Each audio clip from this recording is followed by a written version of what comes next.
सिंध जे नए माली साल 2017 ऐं 18 जी 9.5 खरब खां वधीक बजट सूमर ॾियारे सिंध असेंबली में पेश कई वेंदी। बजट पेश करण खां अॻु सिंध काबीना जे ख़ासि इजलास में बजट तजवीज़ुनि जी मंज़ूरी पिणु वरिती वई। ज़रीन मूजिबि नए बजट में मजमूई आमद जो काथो 9 खरब खां वधीक ऐं रेवेन्यू ख़र्चनि जो काथो 6.5 खरब खां वधीक लॻायो वियो आहे। ज़रीन मूजिबि वफ़ाक़ खां विरासत वारे पूल में 6 खरब 12 अरब रुपयनि खां वधीक रक़म मिलंदी। सरकारी मुलाज़िमनि जी पघारुनि में 10 खां 15% वाध जी तजवीज़ बि शामिल आहे। ख़ानगी इदारनि में कमु कंदड़ पोरियतुनि जी उजरत 13,000 मां वधाए 14,000 कई वेंदी। साॻी रीत सालियाने तरक़ियाती प्रोग्राम लाइ 260 अरब ऐं अमन अमान जे लाइ 86 अरब जॾहिं त ज़िलई तरक़ियाती प्रोग्राम लाइ 30 अरब रुपया मुक़ररु कया वेंदा। जॾहिं त नए माली साल जे बजट में 42,000 खां वधीक नई मुलाज़मतुनि जो बि ऐलान कयो वेंदो। सभई सियासी, समाजी ऐं इक़्तिसादी माहिर पंहिंजी तहरीरुनि, तक़रीरुनि ऐं आम कचहरियुनि में इहो चवंदा रहनि था त सिंध कुदरत जी नामतुनि सां मालामाल ख़ितो आहे, जंहिं वटि सामूंडी पट्टी, बंदरगाहूं, दरिया, ज़रात, कोयलो, गैस, तेल ऐं ॿियूं उहे समूरियूं शयूं मौजूदु आहिनि जेके कंहिं बि माशरे जी इक़्तिसादी तरक़ी लाइ बुनियादी ज़रूरत हुजनि थियूं। पर पोइ बि सिंध अंदरि ग़ुर्बत जी शरह ॾींहों ॾींहुं वधी रही आहे। तालीमी इदारनि जी खोट सबबि हितां जा नौजवान बहितरीन तालीम जी सहूलियतुनि खां वांझियल आहिनि। सिहत जी सहूलियतुनि जी अणाट सबबि सिंध अंदरि माण्हू मामूली मर्ज़नि हथां मात खाई जीवन जी जोत उजाहे वेहनि था।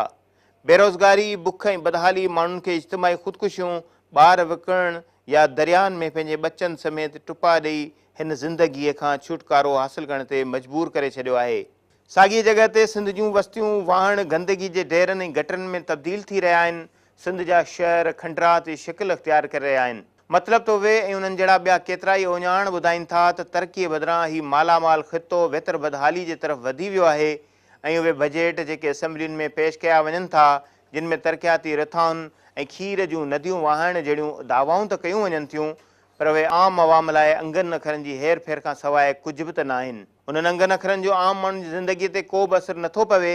उन्हनि बजटनि ऐं तरक़ियाती फंडनि सां हुकुमराननि जूं ज़िंदगियूं ज़रूरु मटिजी वञनि थियूं। गुज़िरियल साल यानी 2016 ऐं 17 जी बजट में पुलिस खाते में 20,000 भर्तियुनि समेत सिंध सरकार जे मुख़्तलिफ़ खातनि में 30,000 खां वधीक भर्तियूं करण जो ऐलान पिणु कयो वियो हो। पर साल पूरो थियण खां पोइ सिंध सरकार मुख़्तलिफ़ खातनि लाइ मख़सूस कयल तरक़ियाती ऐं गैर तरक़ियाती बजटुनि मां केतिरो ख़र्च करे सघी, ऐलानियल नौकरियुनि मां केतिरियूं भर्तियूं करे सघी आहे। गुज़िरियल साल जे बजट वारे अंगनि अखरनि ऐं पोइ उन्हनि जे ख़र्च करण वारे अंग अखरनि खे भेटिजे थो त उन मां ई सिंध हुकूमत जी कारकर्दगी जी पत वाइखी थी वञे थी। गुज़िरियल साल सिंध हुकूमत तरक़ियाती तौरु केतिरनि ई हंधनि ते गैर तरक़ियाती बजट बि पूरी तरह ख़र्च करे सघण में मुकमल तौर ते नाकाम थी वई हुई। उहे पैसा बि ख़र्च न थी सघिया हुआ जेके अस्पतालुनि में अवाम जी सिहत जूं सहूलियतूं फ़राहम करणु ऐं दवाउनि जी ख़रीदारी लाइ मख़सूस कया विया हुआ।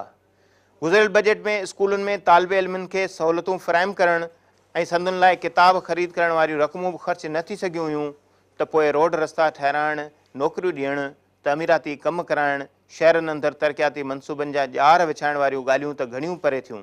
अवाम इहो सम्झे थो त हुकुमराननि जो बजट अंगनि अखरनि जी हेराफेरी जे गोरख धंधे खां सवाइ कुझु बि न आहे।